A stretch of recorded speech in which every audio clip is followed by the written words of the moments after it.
Welcome back, my assets viewers. This time what we are going to see, PMS versus mutual fund. This is what we are going to see. Why this topic is all of a sudden I have taken up. Lot of investors are coming back and asking us, sir, shall I invest in PMS? I am always investing in a mutual fund. And people are not able to understand what type of people should look for a PMS. So this video we are going to see who should look at PMS and what should be your minimum investment you need to have to get into the PMS. And another third options, how many years you are likely to stay invested in a PMS to earn a pretty decent return. This is what we are going to see. Before we go further into the video, we will find the difference between a mutual fund and PMS. Mutual fund is a very simple concept. Any lay investors can come and invest in the mutual funds. Start with 500 rupees, it can go any unlimited, you can invest anywhere. Whereas when you go to PMS, the minimum investment is 50 lakhs. You cannot invest less than 50 lakhs. So it's here 50 lakhs, here it starts from 500 to 5 crore, whatever the numbers. So it's clearly defined that only a class of investors should get into PMS, others should stay out. And number two, in a mutual fund portfolio, the portfolio is common for everybody. Whatever, you invest 1000, you invest 5 crore, the portfolio is one and the same. But whereas in a mutual fund, at the time of your entering, the portfolio will be very, very different. Depending upon market situation, they keep changing the stocks in the PMS. So somebody invested in January, you will have a different portfolio. Somebody invested in February, you will have a different portfolio. Somebody going in March, you will have a different portfolio. So the portfolio will not be one and the same for all the investors. Whereas in a mutual fund, the portfolio investment is same for all the investors. In mutual fund, there are the categories are very clear. It's only an expenses ratio. All the profit belong to the investors.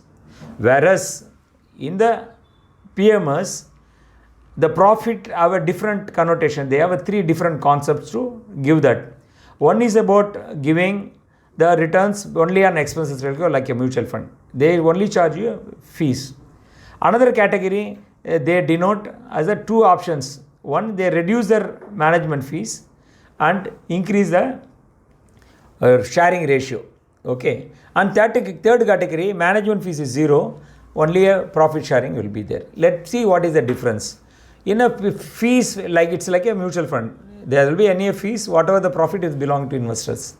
In the second category, they reduce the fees and fix some profit sharing. They say instead of 2.5%, I'll charge you a management fees of 1%, and whatever the profit comes, we'll share maybe 10, 20, 10%, 15%, 20%, depending upon fund house, they have different connotation is there. And third category, I'll charge you zero fees. Whatever the profit come, we'll share between, one fund houses have a different between 80 to 100%, whatever the difference is there. They'll say for 80% to investor, 20% to me. So like that they'll share. So it's a profit sharing comes into the main. But when I look at it, all the 3 points we said, when I look at it, the investors, what type of an investor should get into PMS? Assume if you are an investor having less than 1 crore of investments, you are not supposed to get into PMS. Why I am telling this? Is there any fundamental reason for me to tell that? Because if you look at it, that's a word called accredited investors. Okay, accredited investor is this, the government have set a guidelines. It's at SEBI has set a guidelines. They say an investor having a net worth of 5 crore, they should have at least 1 crore in a financial instrument. Then only they are eligible to get into PMS. Okay. And if your net worth is 7.5 crore, you should have at least minimum 2.5 crore in the financial instrument to get accredited investors. Those investors have an accredited, they can invest. The advantage between ordinary investor, the accredited investor is this. Ordinary investors, minimum investment is 50 lakh. For accredited investors, the minimum could be 10 lakhs, 15 lakhs, 25. This is the difference. So government itself saying, if your financial instrument 1 crore and above only, they are treating you as an accredited investors. That means you are informed investor. They are thinking accredited investment is informed investors. So they say an informed investors having 1 crore prior, they can able to they are allowed to invest through the accredited way. So that means my suggestion also that if your mutual fund portfolio and equity portfolio or financial instruments, maybe mutual fund or 50 lakhs, you have fixed deposit of 30, 40 lakhs, you have 10 lakhs in equity. If you have such a combination, probably you have the clear about how the PMS works. So based on that, you can get into a PMS. If your investment is less than that, less than a 1 crore, better don't get into PMS. Why it is so? Because PMS take a very concentrated bet. When you take a concentrated bet, that bet can get failure in a very short period of time. Mutual fund, they vary between 30 to 100 stocks. There are funds now, 106 stocks or 110 stocks they have in their portfolio. But mutual funds, PMS and the PMS, they go very concentrated bet to make higher returns. Their intention is to make higher returns for investors. Although, having said that, the 10-year performance, you look at it, there are some data which is available. They say that one fund has given a 10-year returns, 10-year returns of 38.38%. So when you compare that and the next available mutual fund, they have just given, small cap fund has given 29% return, keep 30%. This is 38%, this is 21%. That means 8% difference is available for 10 years time. That translate into huge money. That will be translate into huge money for any ordinary investors. So if you are ready to hold 10 years, so when look at it in another alternate, how is the performance of these schemes in the 5-year time? If you look at it, a lot of funds, the PMS side, I'm telling, the 5-year performance was not a great. See, please understand, whatever the funds I'm telling here, I'm not trying to tell these funds are bad or alternate. I'm talking about these funds because a lot of outflows have taken place on these 5 funds, based on some of the reports have been published in the Money Control, So Money Control have published a report and that they have taken from the PMS AF world. From there only they got the information. It's not Money Control data, it's the data from PMS AF only. Their data have been published. I'll just tell the 5 fund houses, the name, and then how the portfolios have performed in the last 5 years time. Probably you may get surprised, because that Motilal next $1 trillion opportunities fund, that 5-year performance of this fund is 9.4%. So these funds predominantly invest in a combination of multi-cap strategy. In a multi-cap 9.4%, an investor will definitely get annoyed. Whereas when you look at it, ASA India Select portfolio, their 5-year performance is 12.7%. These funds allocate like a multi-cap strategy because they 35% they invest in mid-cap and 60% to a large cap.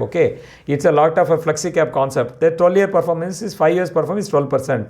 ASK growth portfolio 5-year performance is 12.25, and this fund predominantly concentrate on a large cap funds. For large cap 12% is okay. The same 12% you get average return in a large cap fund in a mutual fund is also same category. You take another Motilal Oswal India Opportunities Fund. This fund 5 years performance is 9.92%. That means though during these periods the performance of their benchmark close to Nifty 500 means they are delivered better return than the fund performance. And if you look at it, Equitas India Opportunities Fund, this fund has given 1-year return of 82%. But when you look at it, the 5-year return of this fund is 24%. Because the 1 year given a substantial return, the 5-year returns also is bounced back. As this fund has been given only 40-50% 1-year return, the 5-year return could be anywhere 17-18%, which already been, this fund predominantly invests in small cap. A lot of small cap funds have given 31-32% return over a 5-year period of time. And another fund I'll just take, Motilal AMC Value Migration Fund. It's purely value fund. This 1-year performance is good like any other funds, because a lot of value funds this point in time have given a fabulous return. You know that growth funds have not delivered like that. So 5-year period it is given still 13.7%. We cannot consider it's a great return. It's okay. Sundaram Alternate Self Fund, SELF fund. This fund 5 years return 17.8. It is okay, pretty decent. It is 5 years, 17.86%. It's okay. Predominantly, only minus point is this, predominantly they are skewed towards a small cap fund. So when you purely look at a small cap fund, 5-year average return of a mutual fund itself, you look at it, it's around 22.5. They are only 17%. And Sundaram Alternate SISOP funds, this also 5-year return is 16.3%. But only thing is that this fund predominantly invest in a combination of large and mid cap like allocations, but majority is in large cap. So it was okay for that. And Motilal Oswal Business Opportunity Fund also delivered 16.3%. These funds predominantly try to invest in 25 stocks and towards the financials and other things they have invested. Short term it has given a better return, but longer term it is not a great return. 5 years is not great return because it's a combination of portfolio mid and small cap. So you have to understand one particular point in time.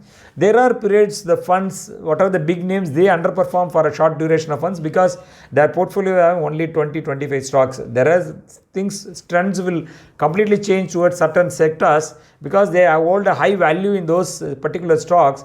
They find very difficult to move out of that. So when as an investor, you are coming into mutual fund, if your portfolio is beyond 1 crore, try consider PMS. If your money don't need anywhere between 7 to 10 years, try to move to PMS. If you don't have the capacity to withdraw 2-3 years of underperformance in your PMS, please don't get into PMS at all. Stay invested with mutual fund and direct investments. So this is what you need to understand. As an investor, if you have only 40-50 lakhs or a mutual fund portfolio, don't try to jump into PMS and then 2-3 years of bad performance, you try to take money out, you would have not made a great money, because the size is one single fund itself, you have to invest 50 lakhs. So my suggestion to investors is that if you are an investor, your total equity corpus or financial instrument, equity corpus you take better instead of talking about fixed deposit. Somebody will have fixed deposit 1 crore and 10 lakhs in a mutual fund, don't get into PMS. At least you should have a equity related instrument close to around 1 crore currently. You can consider branching out fresh money into PMS. If it is less than that, better stay invested in mutual fund. That will be beneficial to you. Also, you should keep in mind, if your time horizon is 7 to 10 years, get into PMS. This is Suresh Parthasarathy, Certified Financial Planner, founder myassetsconsolidation.com.